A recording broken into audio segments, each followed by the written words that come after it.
que le sang du pardon. Je n'être qu'à toi,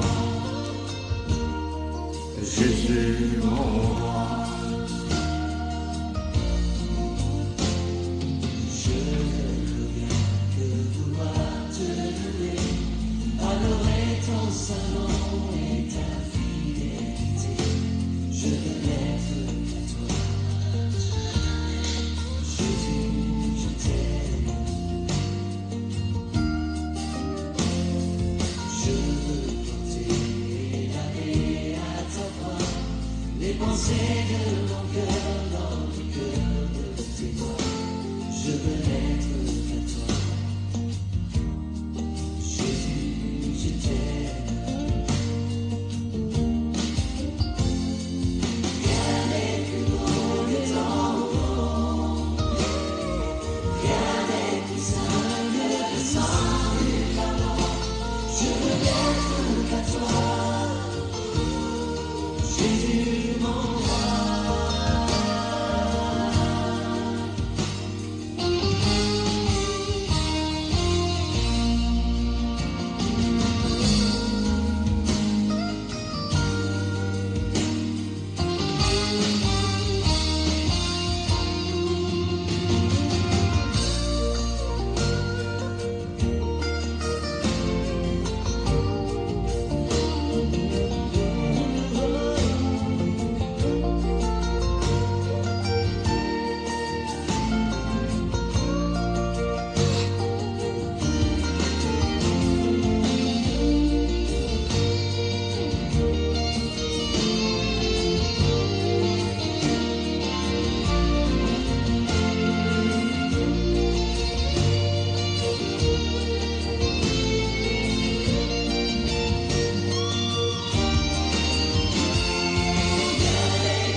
Bless you, Pat. You are blessed and highly favored.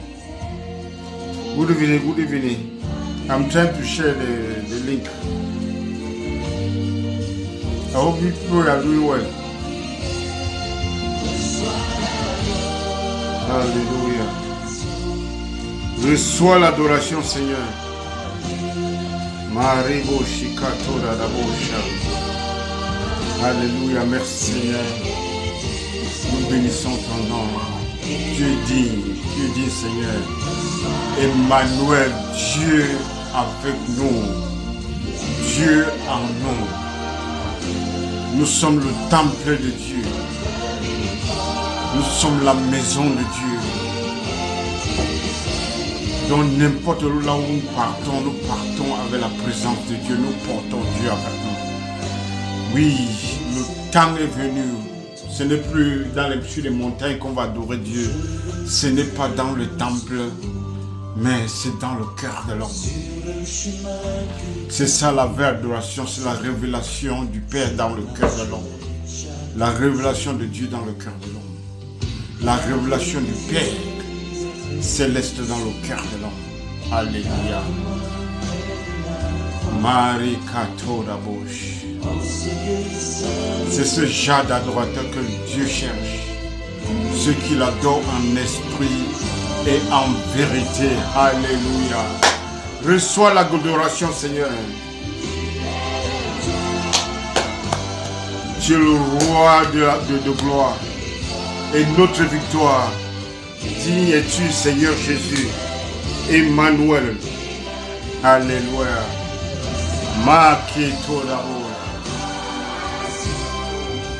Rien n'est plus parfait que le sang du pardon. Hey! Le sang qui parle mieux que le sang des veaux, que le sang des taureaux. Le sang de Jésus-Christ, le sang divin, le sang qui fait expiation du péché, des transgressions, le sang qui efface les transgressions. Alléluia. Alléluia. Nous adorons le Seigneur bien-aimé. Alléluia. Merci Seigneur. Merci Jésus-Christ. Seigneur, Seigneur, merci, merci. Ah, petite sœur, Blanche, God bless you, God bless you. Wow. Since Dubai, God bless you. You are blessed and highly favored. Les cieux proclament, alléluia, la gloire du ressuscité. Sans la résurrection, nous ne pouvons pas être ici. C'est que nous sommes encore dans nos péchés. Alléluia, Marie Katora Dabo Shane. Alléluia.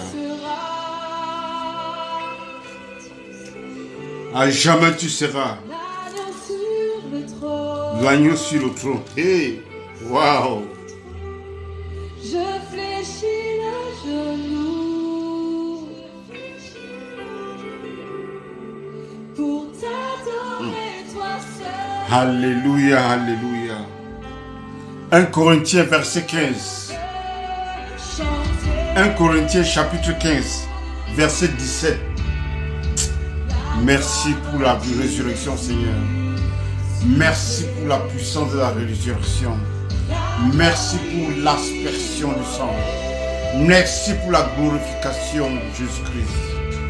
Et nous sommes ta gloire, Seigneur. Nous sommes ta gloire. Tu as donné la gloire aux enfants. Tu as fait de nous ta gloire, Seigneur. Alléluia. Alléluia. Jésus dit dans Jean 17, verset 22, Père, je leur ai donné la gloire que tu m'as donnée. Je leur ai donné la gloire. Cette gloire, c'est Dieu qui habite en toi, bien-aimé. Cette gloire, c'est Dieu qui habite en nous. À jamais tu seras. À jamais tu seras l'agneau sur le trône. Tant que le Seigneur est sur le trône, il est l'apôtre et le souverain sacrificateur de ta confession, de ton identité, de ce que tu déclares. Déclare, qu'est-ce que tu as déclaré au Seigneur? Parce qu'il est l'apôtre et le souverain sacrificateur. Dans l'Ancien Testament, l'adorateur doit apporter quelque chose au sacrificateur. Mais ce que tu apportes à Jésus, ce n'est pas un aliment. Ce n'est pas un animal. Mais ta confession. Alléluia. Alléluia. Confesse qui tu es en Christ. Confesse ce qu'il a fait pour toi. Il a fait de toi. Dieu a fait de Jésus-Christ ta justice. Dieu a fait de Christ ta sanctification. Il a fait de Christ ta glorification. Il a fait de Christ ta rédemption. Il a fait de Christ ta sagesse bien-aimée. Alléluia. Pour t'adorer toi seul. Alléluia. Merci, merci. Merci, merci, merci, merci. Alléluia, bien-aimés. Je vous salue au nom puissant de Jésus-Christ. Bienvenue à l'émission Retour à Christ. Nous parlons de Jésus-Christ. Il est l'auteur et le consommateur de la foi. La Bible, notre message, c'est un message christocentré. Notre théologie, c'est la christologie. C'est-à-dire, le message est christocentré parce que Christ nous a donné déjà les garde-fous, bien-aimés. Jean 5, verset 39. Vous sondez les Écritures parce que vous cherchez la vie éternelle. Ces Écritures témoignent de moi. Ça veut dire, toutes les Écritures, quand on parle des Écritures, on parle de l'Ancien Testament, toutes les Écritures de Genèse à Malachie jusqu'à Jean-Baptiste témoignent de Jésus-Christ. Jésus nous a donné les garde-fous, ce qui le concerne. Ça veut dire que si quelque chose ne concerne pas Jésus, ce n'est pas pour vous, bien-aimés, ce n'est pas pour nous, ce n'est pas le chrétien. Tu es béni, hey, Benjamin. Waouh, waouh, waouh, waouh, waouh, waouh, waouh. Installé pour vous écouter. Que Dieu vous bénisse. Ma salutation distinguée et chaleureuse à madame. Alléluia. Alléluia. Tu es maintenant dans la cour des grands, quoi. Que le Seigneur vous bénisse abondamment. Oui, oui, oui, comme je disais, Jésus nous a donné les garde-fous. Jean 5, verset 39. Vous sondez les Écritures parce que vous cherchez la vie éternelle. Ces Écritures témoignent de moi. Ça, c'est des choses que je n'ai jamais su. Pourtant, je lis tous les jours. Mais parce que quand la dénomination, tu ne suis que ce que fait ta dénomination. Parce que la dénomination comporte sa part de versets. Chaque dénomination comporte ce qui détermine sa dénomination. Mais quand tu commences à prêcher Christ, quand tu as compris la vérité de l'évangile, quand tu as compris de quoi il s'agit, quand tu as compris que le message est un message christocentré, maintenant les yeux s'ouvrent, tu commences à regarder ce qui concerne Jésus-Christ. Parce que notre théologie est christocentrée. Parce que ça concerne Jésus-Christ. Parce que tout le monde parle dans la Bible. Je vous ai dit tout ça. Satan parle dans la Bible. Les voleurs parlent dans la Bible. Les menteurs parlent dans la Bible. Tout le monde parle dans la Bible. Mais, dans la Bible, ce que nous cherchons, c'est ce qui concerne Jésus-Christ. Parce que le message est centré sur la personne de Jésus. Quand tu sors hors de Jésus-Christ, tu tombes sur une déception terrible. C'est pour ça que Jésus encore, après sa résurrection, Jésus va trouver les deux disciples sur la rue de Maos. Il va le dire dans Jean 24, Luc 24, verset 25. You are blessed, bro, you are blessed. Voilà, te dit, you are blessed and highly favored. Luc 24, ça c'est très important, bien aimé. Ça c'est des versets que nous n'avons pas connus. Bien qu'on partageait on prêchait la parole de Dieu. Mais il y a certaines choses, quand tu as compris que le message est christocentré, les écailles tombent des yeux. Alléluia. Les écailles de la région tombent des yeux. Luc 24, verset 25. Nous allons lire ensemble. Parce que ça, c'est des versets clés pour montrer que tout est centré sur Jésus-Christ. Parce que quand tu sors hors de Jésus-Christ, tu n'es plus dans le message. Alléluia. Luc 24, verset 25. Very important. Alors Jésus leur dit, ô hommes sans intelligence et dont le cœur est lent à croire. Tout ce qu'ont dit les prophètes, dont le cœur est lent à croire. Parce que dans la loi, on ne croit pas. Dans la loi, on fait. Dans la loi, il n'y a pas de foi. Dans la loi, le cœur est lent à croire. Dans la loi, le cœur est dur. Jésus dit que Moïse vous a donné la loi à cause de la dureté de votre cœur. À cause de la lenteur de croire de votre cœur. Alléluia. Alléluia. Alors Jésus leur dit, homme sans intelligence et dont le cœur est lent à croire, tout ce qu'ont dit les prophètes, tout ce que les prophètes ont dit. Maintenant, au verset 26, il explique maintenant ce que les prophètes ont dit. Qu'est-ce que les prophètes ont dit, bien-aimés? Alléluia. Alors la réponse. Ne fallait-il pas que le Christ souffre ces choses et qu'il entra dans sa gloire? Donc les prophètes avaient un message. Tous les prophètes bien-aimés, ils avaient un message, les souffrances et la gloire qui s'ensuit. Donc si tu étais un prophète tu n'as pas ce message, on ne te met pas dans les canons de l'écriture. Donc les prophètes avaient un seul message, les souffrances de Christ. Les souffrances de Christ Théodore, tu es béni. Donc le prophète avait un seul message, les souffrances de Christ et la gloire qui s'ensuit. Donc Jésus a, je vous ai d'abord dit que Jésus a résumé tout l'Ancien Testament en un verset. Jean 5, verset 39. Vous sondez les Écritures parce que vous cherchez la vie éternelle. Ces Écritures témoignent de moi. Écrivez ça. Parce que c'est clé. Ça, c'est des versets clés pour savoir que le message, c'est un message christocentré. Alléluia. Ne fallait-il pas, verset 26, ne fallait-il pas que le Christ souffre ces choses et qu'il entra dans sa gloire? Donc, ils avaient un message, les souffrances et la gloire qui s'ensuit. Allez lire par exemple Ésaïe 53. Vous allez trouver, vous allez voir les souffrances de Christ. Donc, il décrit ça. Ésaïe 53, verset 1. Il dit, qui a cru à notre message? Qui a cru à notre message? Who believe our shemua? Who believe our message? Qui a cru à notre message? Quel est ce message? Les souffrances et la gloire qui s'ensuit.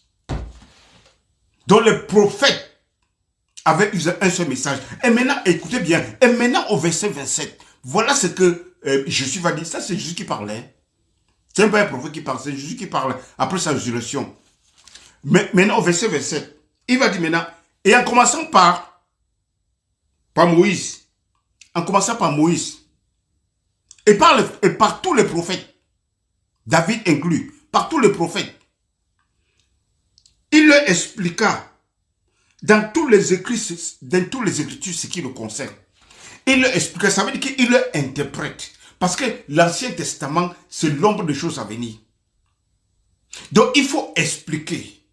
Donc, il leur interprète maintenant les Écritures. Il leur montre ce qui le concerne. Il leur expliqua dans les Écritures ce qui le concerne. Ce qui le concerne, écrivez en rouge. Ça veut dire qu'il n'a qu'à expliquer ce qui le concerne. Donc, ce qui ne le concerne pas, ce n'est pas pour le chrétien.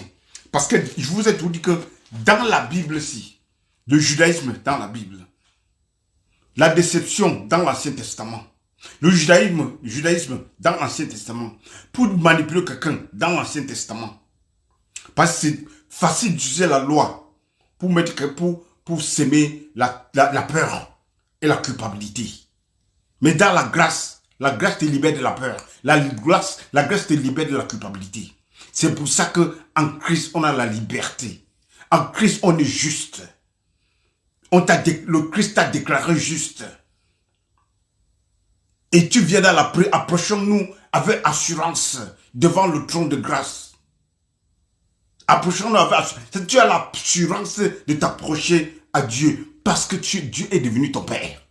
Parce que Dieu t'a adopté dans un héritage excellent, dans un héritage éternel. Donc tu entres dans un héritage que tu n'as pas besoin. Il faut seulement comprendre un héritage que tu as seulement besoin de la compréhension pour savoir que ça t'appartient. Et ce qui est marrant, c'est que beaucoup de chrétiens aujourd'hui manquent cette connaissance. Et pourtant, Dieu a dit que dans cette alliance, ils me connaîtront tous, du plus petit au plus grand. Et que je pardonnerai leurs péchés et je ne me souviendrai plus. Ça, c'est l'excellence de l'alliance. Ça, c'est l'excellence de l'alliance. Ils me connaîtront tous. Ils seront nés de nouveau. Ils me connaîtront tous. Et je pardonnerai leurs péchés et je me reviendrai, je ne me souviendrai plus. Waouh, ça c'est très fort. Nous avons lu ça la fois dernière. Bon, je continue. Il leur expliqua tout ce qui le concerne. Et c'est la même chose qu'il va dire au verset 44 jusqu'au verset 46. Vous pouvez lire ça. C'est la même chose. Et après, maintenant, il va leur dire, allez prêcher la repentance et le pardon des péchés. Donc, le message c'est la repentance, c'est-à-dire le pardon des péchés. La repentance et le pardon des péchés. Le pardon des péchés, c'est ce qu'on appelle aphésie, c'est ce qu'on appelle délivrance. Le pardon des péchés, c'est la délivrance, ce n'est pas tomber par terre et crier, non, non, non, c'est pas ça, ce n'est pas ça. Ça, c'est chasser les démons. Tu peux chasser les démons à quelqu'un, mais il n'est pas délivré. La délivrance, c'est le pardon des péchés. C'est la rémission des péchés. C'est ça la délivrance. C'est un mot grec, ça s'appelle aphésis. Mais aujourd'hui, dans le milieu pentecôtiste, il y a les cultes de délivrance. Non, ça c'est juste l'ignorance. Ça c'est des cultes pour chasser les démons. Et encore, on chasse les démons aux gens qui sont nés de nouveau. Ça, c'est une ambiguïté. Ça n'a pas de sens. La religion n'a pas toujours de sens. Parce que la religion s'embrouille toujours. Ils disaient les choses, ils se contredisent eux-mêmes. Mais la vérité de Christ, c'est consistant. Parce que Christ est ce qu'on prêche. Christ est le message qu'on prêche et c'est consistant. Ça ne peut pas changer. Ce que la Bible n'a pas dit il y a 2000 ans, c'est la même chose. Ce que la Bible est, ce que l'auteur voulait dire, ça n'a pas changé. Ça n'a pas changé. Un verset ne peut pas dire quelque chose et après demain ça dit autre chose. Donc ce qui fait que la prédication, c'est une personne, la personne de Christ. Et la personne de Christ est consistante. Dieu est consistant. Il ne change pas. Il est lumière, il ne change pas. Ce qui fait la vérité, voilà, la vérité de Christ est consistante. Oui, je peux dire comment? Constamment consistant. Constantly consistent. Donc il ne change pas. Donc Dieu n'est pas bipolaire et c'est comme ça que l'évangile est. L'évangile c'est un évangile unipolaire et c'est un évangile qui ne change pas. C'est un évangile pur et simple. Simple c'est pur, ça ne change pas. Bien aimé. Donc c'est ça l'évangile. Donc nous devons prêcher la personne de Christ. Le message est centré sur Jésus-Christ. Et sans la résurrection, il n'y a pas le pardon des péchés. C'est pour ça qu'on a chanté tout à l'heure, à jamais tu seras ressuscité. Jésus ressuscité. 1 Corinthiens 15, verset 17. Et si Christ n'est pas ressuscité, votre foi est vaine. Vous êtes encore dans vos péchés. Donc il fallait qu'il soit ressuscité pour rencontrer pour rencontrer les deux sur la route d'Emmaüs. Pour leur parler que maintenant je suis ressuscité. J'ai déjà achevé l'œuvre. Voilà maintenant ce qui est dit dans l'Ancien Testament devait être accompli et ça s'est accompli. Alléluia. Ça s'est accompli. Luc 24, verset 44. Disons quand même Luc 24, verset 44. Puis il leur dit, c'est là ce que je vous disais. Maintenant Jésus n'est plus avec les deux. Jésus est maintenant avec les disciples, avec les autres. Avec les apôtres. Puis il leur dit, c'est là ce que je vous disais lorsque j'étais encore avec vous, qu'il fallait que s'accomplisse tout ce qui est écrit de moi dans la loi de Moïse, dans les prophètes et dans les psaumes. Donc il fallait que tout s'accomplisse. Ce qui est écrit de moi, loi de Moïse, les prophètes et les psaumes. Quand on dit les prophètes, Jean-Baptiste est là-dedans, parce que Jean-Baptiste aussi c'est un prophète de l'Ancien Testament. Il n'est pas prophète du Nouveau Testament. Il n'était pas né de nouveau. Il est un prophète de l'Ancien Testament. Pourquoi? Parce que Jésus dit que tous les prophètes ont prophétisé jusqu'à Jean-Baptiste. Donc Jean-Baptiste est un prophète de l'Ancien Testament. Et ce que Jean-Baptiste est venu faire a été accompli en Christ. Parce que la Bible dit que tout ce que les prophètes, Moïse et les prophètes et les psaumes, si ce qu'on dit ont été accomplis. Dans la loi des prophètes et dans les psaumes. Il fallait que ça accomplisse tout, que tout soit accompli. Donc Jésus il a tout accompli. Donc tout est, c'est pour ça qu'il dit que Hébreu 12, verset 2, que le regard soit fixé sur Christ, qui est l'auteur et le consommateur de la foi. Ça veut dire qu'il a déjà accompli tout. C'est à lui qu'on doit regarder maintenant. Et confesser qu'il est le Seigneur. Et tu entres dans le royaume de Dieu. Tu entres dans l'héritage préparé pour toi, bien-aimé. L'héritage que Dieu a préparé pour vous avant la fondation de ce monde. L'héritage par le sang de l'agneau. Pierre dit que le sang de l'agneau préparé avant la fondation du monde. Que nous avons été rachetés. Pas par les choses périssables. Pas de l'or et de l'argent. Non. Mais nous avons été rachetés par le sang précieux de Christ. L'agneau de Dieu. L'agneau réservé que Dieu a préparé avant la fondation de ce monde. Bien, mais avant la fondation du monde, Dieu a préparé ça avant la fondation de ce monde. La preuve en est que dans Hébreu, dans Romains 8, à partir du verset 29, que Dieu vous a prédestiné à être semblable à son Fils. Il vous a prédestiné à être semblable à son Fils. Jésus est le premier d'entre les morts. Jésus est notre grand frère. Grand frère. Nous sommes ses frères. Il n'a pas honte de nous appeler ses frères bien-aimés. Tu es le frère de Jésus. Vous êtes dans l'héritage. Il est ton grand frère. Il est ton Dieu. Il est ton apôtre. Il est ton souverain sacrificateur. Il est ton intercesseur. En tout cas, il est la plénitude de Dieu. Et quand quand Christ est en toi, tu es complet. Tu es complet en Dieu, bien. Ne va pas de midi à 14h, ne cours pas derrière les prophètes pour chercher ce qu'on va parler dans ta vie. Non, la Bible parle déjà dans ta vie. Pourquoi? Parce que quand tu lis la parole de Christ, tu vois Christ là-dedans. Et quand tu regardes Christ, tu te vois toi-même. Quand tu regardes Christ, tu vois ton futur là-dedans. Quand tu la parole du Seigneur, c'est la prophétie dans ta vie. La parole de Jésus-Christ, c'est la prophétie dans ta vie.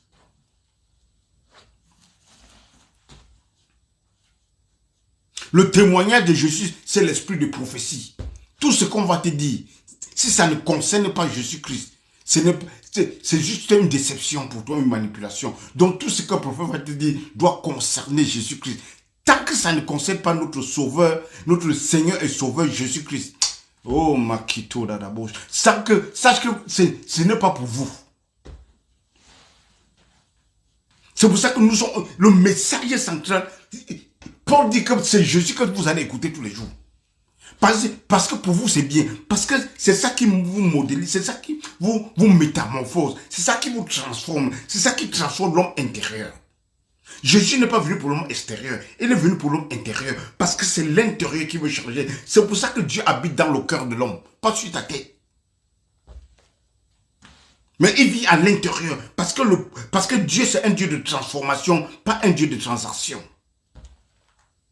Quand Dieu fait les transactions, ça devient la chair et la chair contre la chair. Non, c'est un Dieu de transformation parce que Dieu regarde l'intérieur. C'est pour ça que la Bible dit qu'on soit conforme à Christ. Ne soyez plus conforme à ce monde, mais qu'on soit conforme à Christ. Qu'on ressemble à Christ. Ne vous conformez pas à l'esprit de ce monde, à l'évolution de ce monde. À la manière de penser de ce monde. Mais qu'on ait la pensée de Christ. Qu'on soit transformé dans notre pensée. Parce que Satan habite dans la pensée des hommes. Dans le cœur des hommes. Dans la manipulation des pensées des hommes. Et c'est ça la forteresse. C'est pour ça que la Bible dit que our weapon, nos armes, elles ne sont pas charnelles. Mais elles sont puissantes pour détruire toutes les forteresses. Quelles sont ces forteresses? Toute pensée qui s'élève contre la pensée de Christ. Ça veut dire que toute pensée qui n'est pas christocentrée. Toute pensée qui n'est pas centrée sur Christ. Toute cette pensée qui n'est pas centrée sur Christ, c'est la tradition des hommes, ou la pensée de la loi, ou la pensée de la tradition des hommes, ou les pensées philosophiques, les fallacies. Et comment on appelle? Fallacies. I call it again. Les idées fallacieuses. Les mythes. Ça, ce sont les pensées qui s'élèvent contre la pensée de Christ. Quand Christ, nous devons regarder ce Christ. Nous devons regarder et être transformés et entrer dans sa pensée. C'est pour ça que Paul dira que nous avons la pensée de Christ. Christ est le logos de Dieu.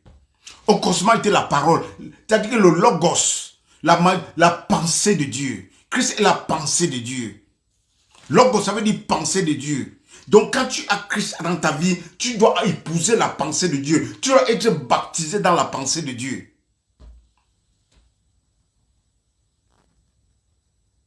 Avoir la pensée, marcher dans la pensée, être devant. C'est-à-dire que tu marches, ta pensée est remplie de la masse. Parce que quand ta pensée est remplie de la pensée de Christ, les mauvaises pensées n'ont pas de place. Les pensées sataniques et démoniaques n'ont pas de place. Mais ta pensée, c'est selon ce que tu écoutes tous les jours. Si tu n'écoutes que les démons, tu n'écoutes que Satan et les démons, comment est-ce que ta pensée va se renouveler? Ça ne peut pas se renouveler. Parce que ta pensée est pleine de démons, de Satan, de mourir par le feu, toujours. C'est-à-dire que tu es plus conscient aux démons que d'être conscient de celui qui t'a sauvé. Totalement l'opposé. Nous devons être plus conscients de celui qui nous a sauvés. Plus que les démons bien-aimés. Plus tu es conscient de Christ, plus les démons disparaissent, plus Satan disparaît. J'ai déjà pris un exemple. Quand tu entres dans l'avion, plus tu es en haut, les maisons deviennent petites. À un moment donné, ça disparaît. Tu ne vois plus ce qui est au sol. Parce que tu es déjà très conscient de Christ, que tu es entouré de sa gloire. Comme dans le jardin d'Éden. Adam n'avait pas une conscience de Satan. Et Adam ne connaissait que Dieu. C'est quand Satan a apparu le séduit que wow, la gloire est partie. La gloire est partie, bien aimé. C'est pour ça que nous devons être très conscients de Jésus-Christ. Être conscients de celui qui nous a sauvés. Être dans l'amour intime, dans une communion intime avec lui. Et la communion intime, c'est dans sa parole. Et la communion intime, c'est quand tu écoutes les sound doctrines, une parole saine de Christ. Parole saine, ça veut dire une parole pure. Ça veut dire que l'évangile simple, dans sa simplicité. C'est pour ça que Paul dira que personne ne vous détourne de la simplicité de Christ. Comme si le serpent avait séduit Ève. Détourner Ève de la parole, de la simple parole de Dieu.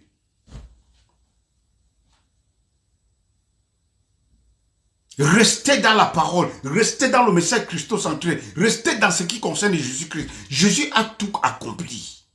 L'affaire a été conclue et accomplie.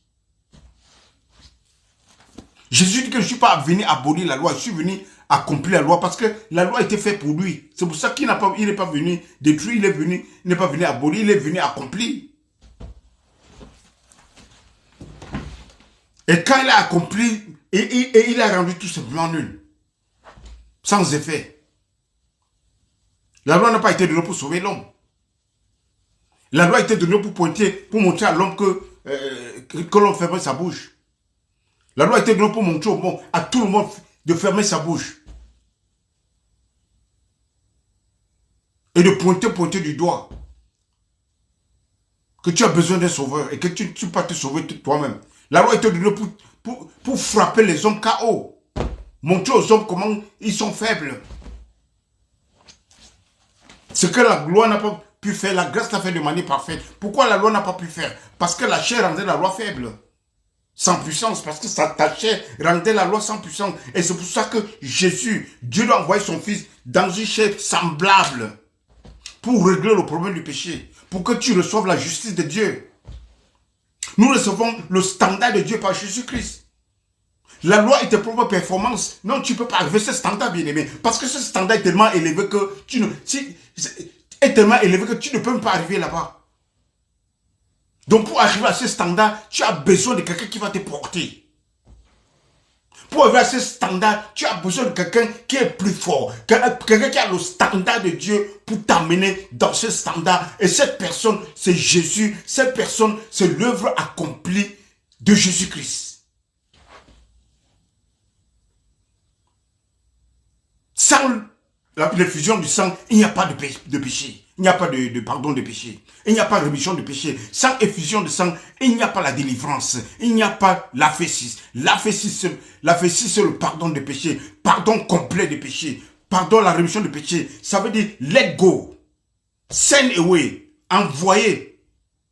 Laisser partir. C'est ça la délivrance. Laisser partir. Le pardon de péché. La rémission de péché. Ça veut dire let go. Laisser partir. Ça veut dire que tu es séparé. Toi et tes péchés, vous ne vous rencontrez plus jamais. C'est ça ce qui veut dire rémission du péché. C'est un don que Dieu nous a donné. Alléluia.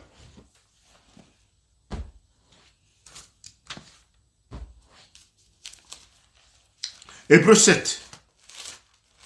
Entrons dans le méchant. Pasteur Julio, God bless you. Que le Seigneur te bénisse abondamment. Alléluia.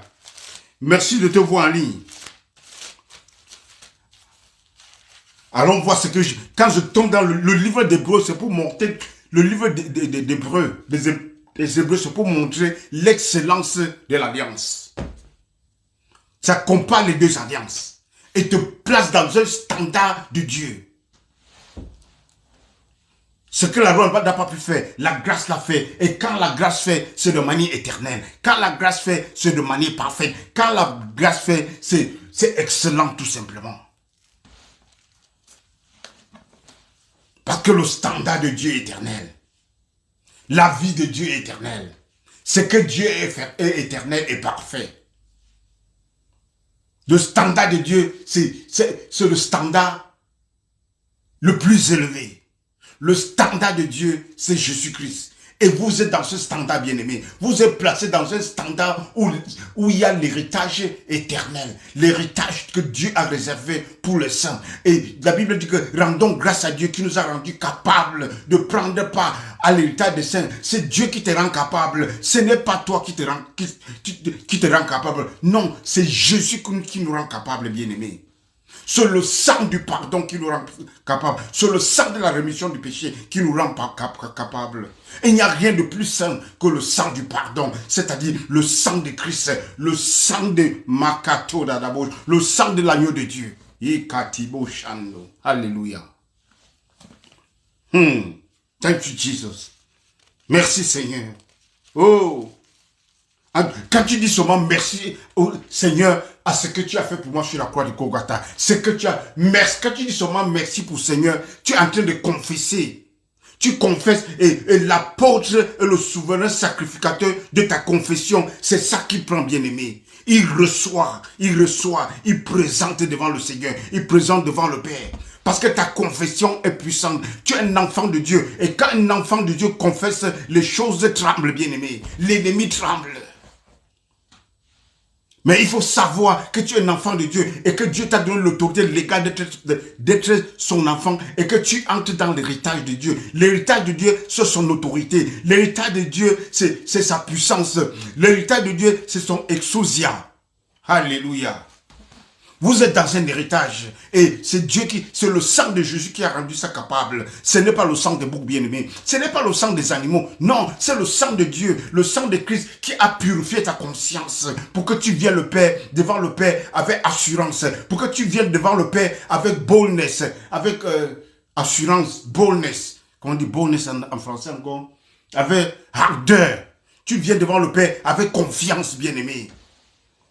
Par le sang de bouc ne purifie que la chair, mais le sang de Jésus qui purifie ta conscience. Ça veut dire le sang de Jésus te donne la justice éternelle, la justice de Dieu, la justice parfaite de Dieu, bien-aimé. Donc tu es placé devant le Père sans sentiment de culpabilité, sans peur. C'est ça le standard de Dieu, le standard, la justice de Dieu qui vient par Jésus-Christ. Ce n'est pas la justice de l'homme, parce que la justice de l'homme, c'est un vêtement souillé devant Dieu, bien-aimé. Mais la justice de Christ, oh Makato Dadabo, la justice de Christ, c'est ça qui plaît à Dieu. Parce que quand tu as Christ en toi, tu as déjà, ça plaît déjà à Dieu, bien-aimé. Ça plaît déjà à Dieu, bien-aimé. Alléluia. Voilà mon fils unique à qui j'ai mis toute mon affection. Quand tu as Christ en toi, tu as l'affection de Dieu, bien-aimé. C'est ça l'évangile de grâce, bien-aimé. Tu n'as pas travaillé pour ça. Tu n'as pas gêné pour ça. Tu n'as pas donné les semences dangereuses pour ça. Tu n'as pas payé la dîme pour ça. Non, tu as seulement... C'est par la foi. C'est par la foi. Jésus dit que vous n'avez pas de travail à faire. Non, non. L'air a changé. La dispensation a changé. Vous n'avez pas de travail à faire. La seule œuvre à faire, c'est de croire à celui que le Père a envoyé. Oui, et je suis cette personne. Je suis cette personne que le Père a envoyé. Celui qui me voit a vu le Père. Parce que moi et le Père, nous sommes un. Déclare le Seigneur, bien-aimé. Et c'est pour ta vie, Seigneur Jésus. C'est pour ta vie, bien-aimé, que le Seigneur a fait cette parole de déclaration. Oh Père, je leur ai donné la gloire. La gloire que tu m'as donnée, je leur ai donné la gloire. Bien-aimé, nous avons travaillé. Est-ce que nous avons travaillé pour cette gloire? Qu'est-ce que nous avons fait pour recevoir cette gloire? Non, c'est un don de Dieu. That is the grace of God. Ça, c'est un don de Dieu, bien-aimé. Et allons dans Romains 5, verset 14. Romains 5, verset 14, bien-aimé. Ça, c'est très fort. Don gratuit. Romains 5, verset 14. Oh, ça, c'est intéressant. Cependant, la mort a régné de Adam jusqu'à Moïse, même sur ceux qui n'avaient pas péché par une transgression semblable à celle d'Adam, lequel est la figure de celui qui devait venir. Mais il n'en est pas du don gratuit. Il n'en est pas du don gratuit. Le don gratuit, il n'y en est pas du don gratuit comme l'offense. Le don gratuit, c'est pour te sauver de toutes tes offenses. Don gratuit. Alléluia. Merci, Pâques. Oh, Romains 5, plutôt. Romains 5, verset 14. Sorry, Romains 5, verset 14. Romains 5, verset 14. Verset 14, et puis je descends. Mais il n'est pas du don gratuit comme de l'offense. Car si par l'offense d'un seul, il en est beaucoup qui sont morts. À plus forte raison, la grâce de Dieu. À plus forte raison, la grâce de Dieu. Don gratuit, la grâce de Dieu. Et le don de la grâce. Hey! La grâce de Dieu, le don de la grâce. C'est-à-dire que l'auteur, il fortifie, il dit la grâce de Dieu et le don de la grâce. C'est Dieu qui fait. C'est Dieu qui te donne ce don. Il te donne pour rien.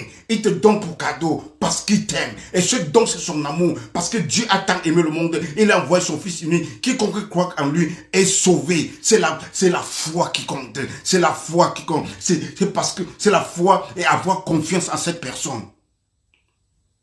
Et la personne de Jésus-Christ, bien aimé. Parce qu'il a fait, c'est tellement beau.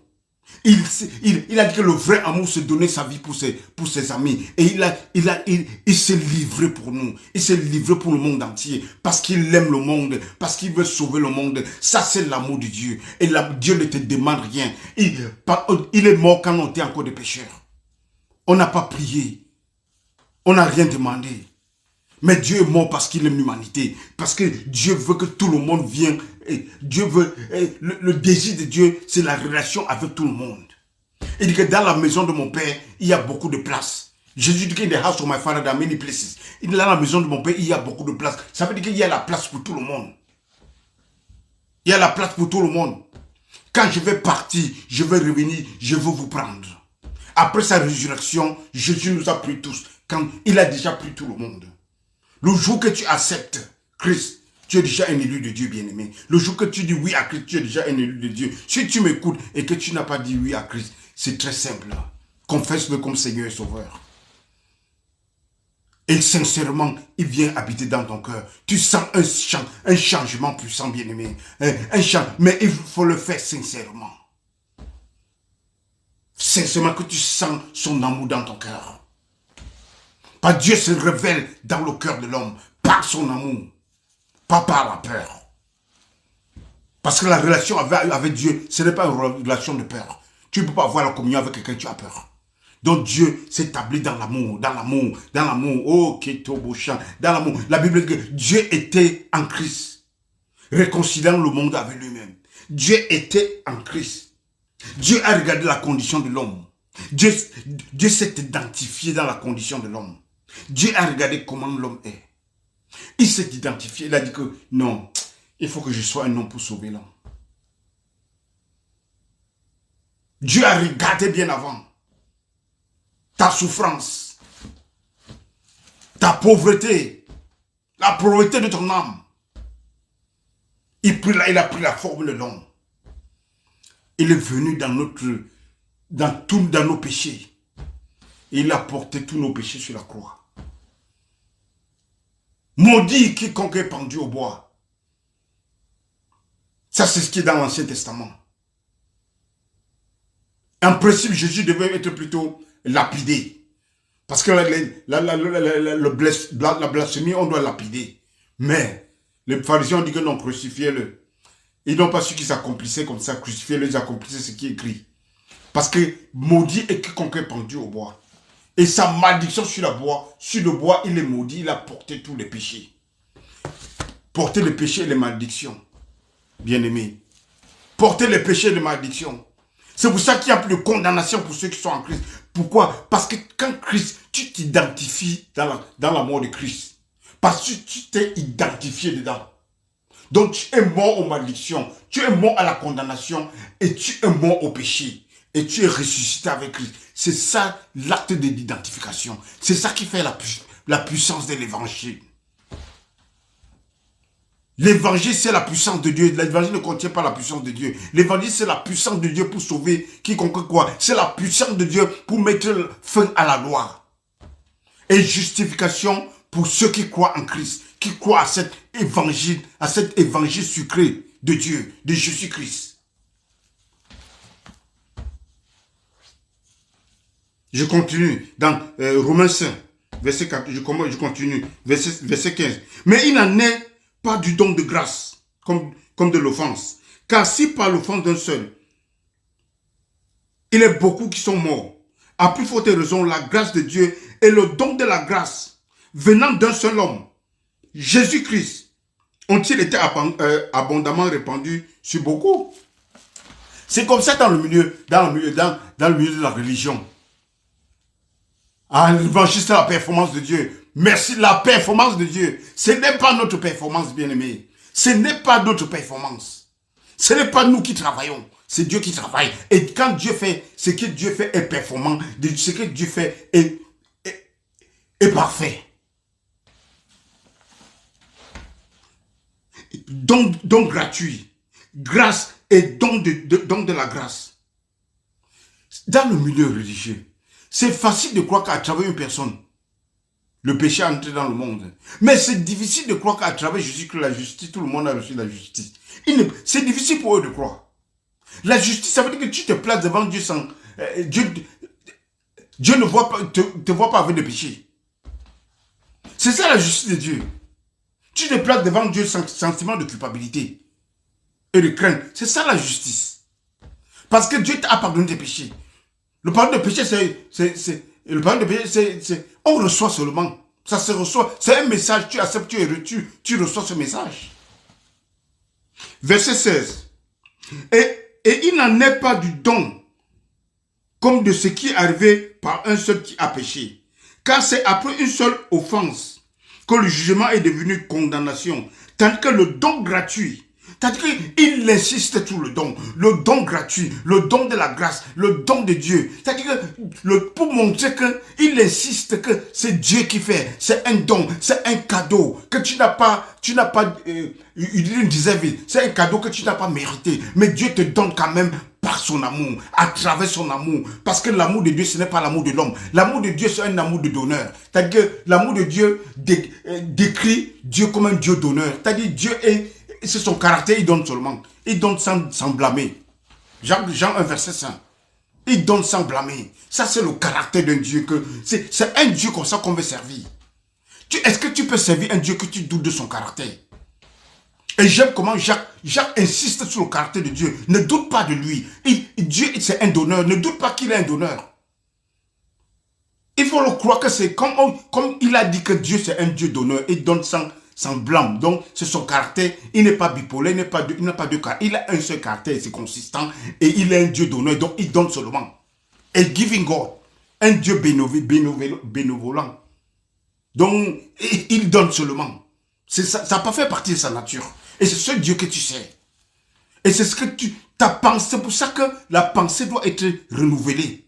Parce que nous avons toujours la pensée, on voit toujours Dieu qu'il faut faire des performances pour qu'il te donne quelque chose. Non, il t'a déjà donné tout ce qu'il t'a donné en Christ. Donner Christ, ça prouve déjà la bonté et le caractère d'honneur de Dieu. La Bible dit que s'il n'a pas épargné son fils, il a donné son fils pour nous. Combien de fois, comment est-ce qu'il ne doit pas te bénir, il ne doit pas te bénir gratuitement?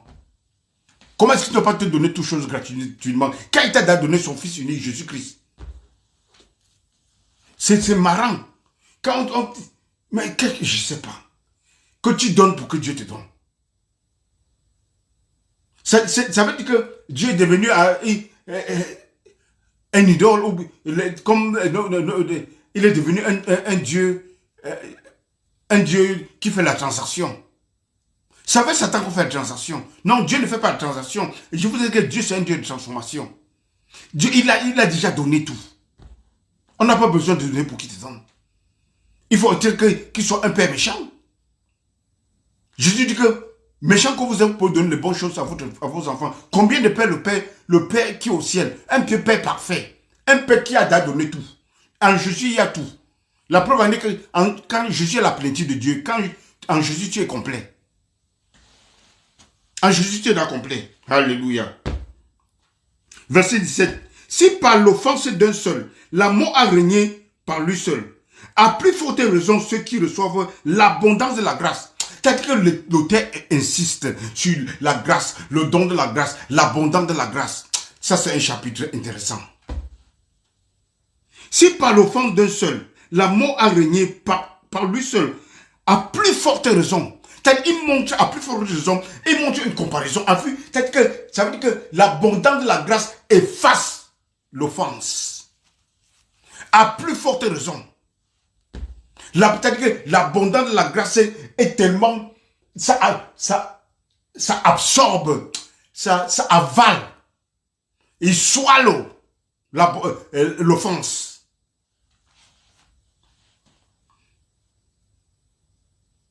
À plus forte raison, ceux qui reçoivent l'abondance de la grâce et du don de la justice. L'abondance de la grâce et le don de la justice. Il y a peut-être, nous avons parlé de ça peut-être au moins 5 fois. Le don de grâce, le don de la justice. L'abondance de la grâce. Oh Jésus-Christ. Quel est ce Dieu merveilleux. Alléluia, Édouard. Du don de la justice. Le don de la justice. Écoutez, la justice, c'est un don. Il se give. Et tout don parfait vient du Père de lumière en qui il n'y a pas d'homme de variation. Ce n'est pas un Dieu qui te donne après les mains, il prend non. C'est un don. C'est un don. C'est un don gratuit que Dieu t'a donné. Il ne revient plus là-dedans. Quand tu es né de nouveau, tu entres dans le royaume de Dieu. C'est un don. Tu reçois déjà ce don. Le don de justice, ça veut dire le don de pardon des péchés. Le don de la rémission, c'est un don qu'on t'a donné. Et tu as reçu par la foi. Ce n'est pas tout le temps que Dieu va venir te pardonner. C'est déjà dans ton compte. C'est comme quelqu'un a mis quelque chose dans ton compte.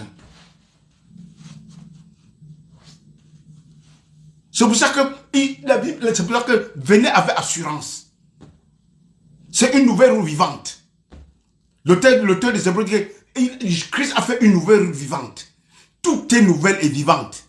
Vous êtes des pierres vivantes. Tout est nouveau, bien-aimé. Nouvelle alliance. Nouvelle route. Nouvelle créature. Everything is new. Tout est nouveau. Le nouveau vin. Ce qui est parfait. Ce qui est éternel. Alléluia. Et du don de la justice, régneront-ils dans la vie avec Jésus-Christ, lui seul. Tu vas régner dans la vie, bien-aimé, parce que tu as Christ dans la vie. Jésus est la vie éternelle. He is the eternal life. Quand tu as Jésus, tu fonctionnes déjà dans la vie éternelle. Donc tu n'as pas peur de l'enlèvement, parce que tu es dans la vie éternelle. Tu es dans la vie éternelle. Donc tu n'as pas peur de l'enlèvement, tu es déjà enlevable, bien-aimé. Quand tu es déjà dans le royaume de Dieu, tu es déjà enlevable. Tu as déjà reçu la vie éternelle. C'est une vie que tu as reçue. C'est-à-dire que le jour que tu reçois le don de la grâce, le don de la justice de Dieu, le don du pardon des péchés, le don de la sanctification, le don de la rédemption. La rédemption, elle est éternelle. C'est un paquet qui est en Christ. Parce que Christ est la plénitude. Christ est le paquet que Dieu a donné à l'humanité. Et en lui, tout se trouve en lui. Ça, c'est le message christocentré. Quand vous avez compris que tout est basé sur Christ, vous avez la paix. Vous avez la paix, bien-aimé. Tu sais, tu peux défendre cet évangile. Tu peux défendre l'évangile de Christ. Parce que tout tourne autour de lui-même. La loi a été abolie. Parce qu'elle était impuissante, elle ne pouvait pas sauver l'homme. Impuissante et inutile. Parce que ça ne peut pas amener l'homme à la perfection dans l'adoration avec Dieu. Parce que la loi te plaçait très loin de Dieu. Tu marchais dans tes péchés. Conscient de tes péchés.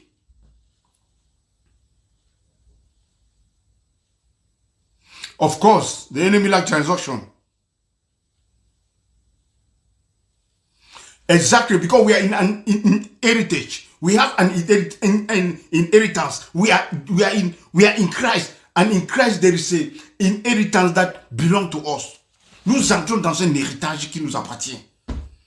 Il vous a rendu capable de prendre part à l'héritage des saints. Un grand héritage, bien-aimé. Et l'héritage de Dieu est éternel. Parce que tout ce que Dieu va te donner, tout ce qui appartient à Dieu est éternel. All what belongs to God is eternal and perfect. And constant. Et consistant. consistent.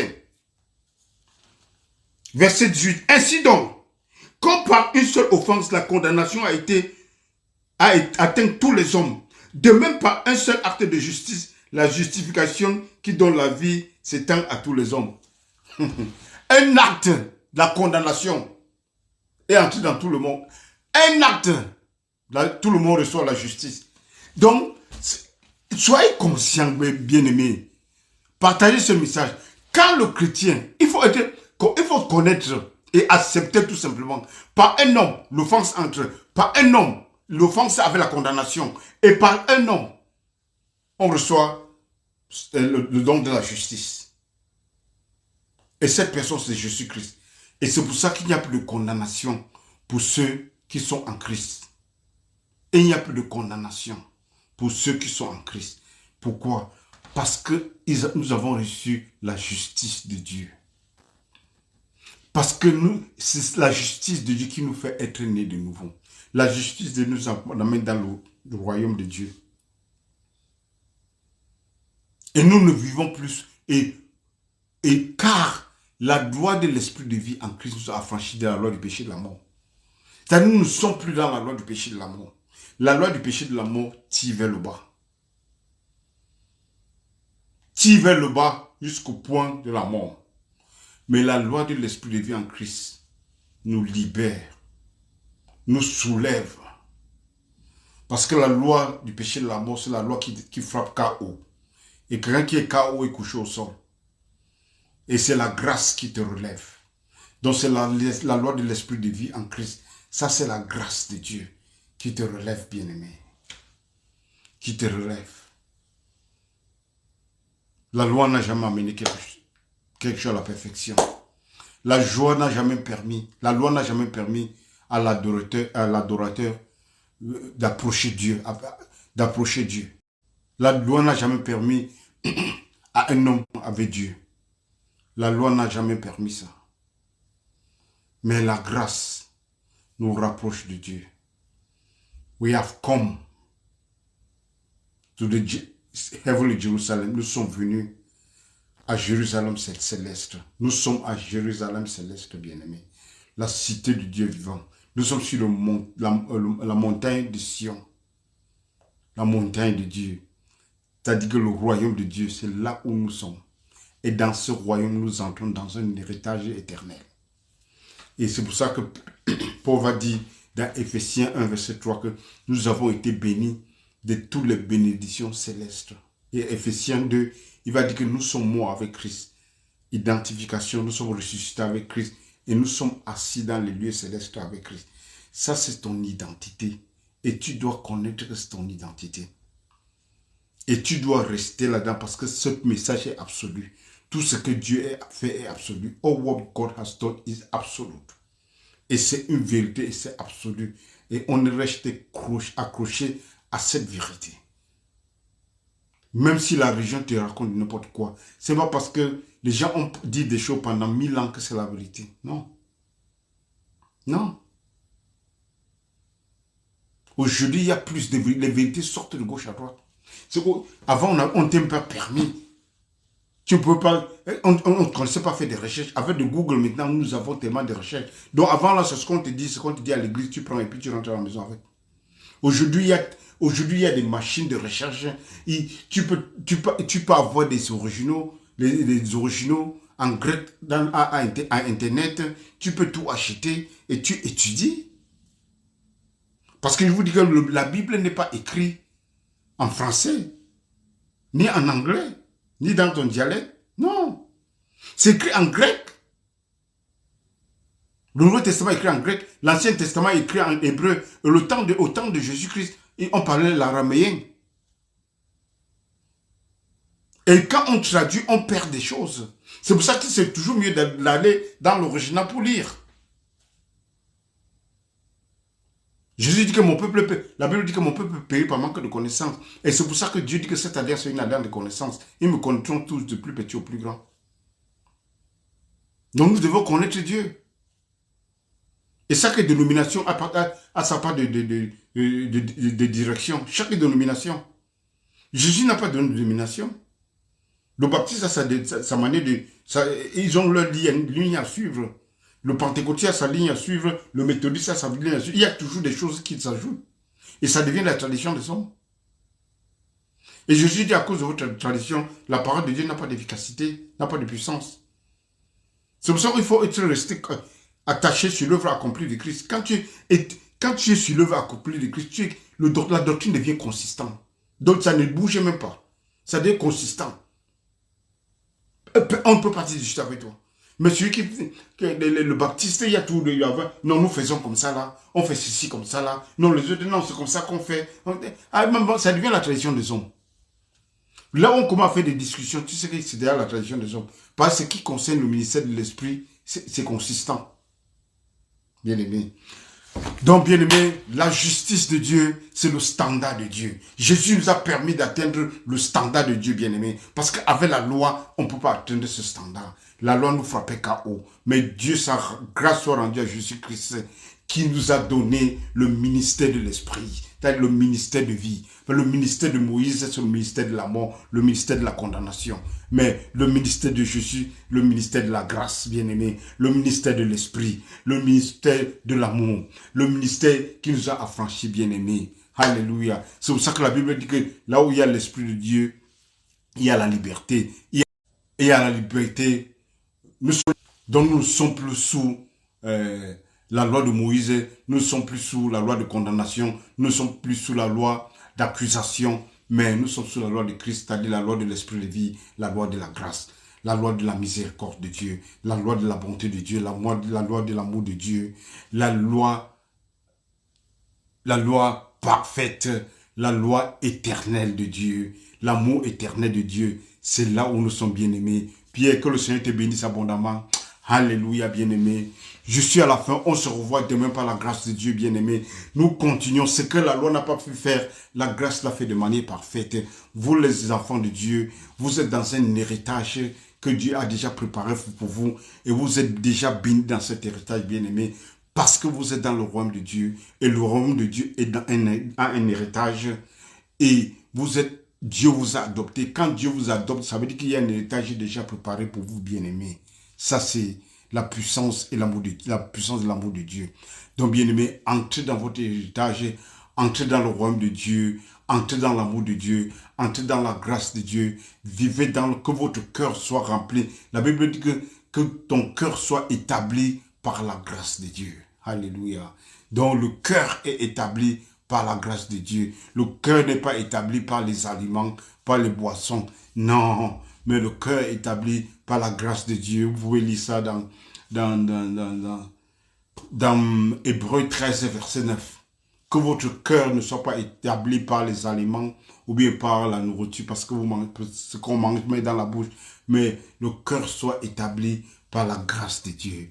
Et c'est ce message de la grâce qui établit le cœur, bien-aimé. C'est pour ça que Paul dira que non, je préfère tout perdre que tout perdre, mais pour l'excellence de la connaissance de Christ. God bless you.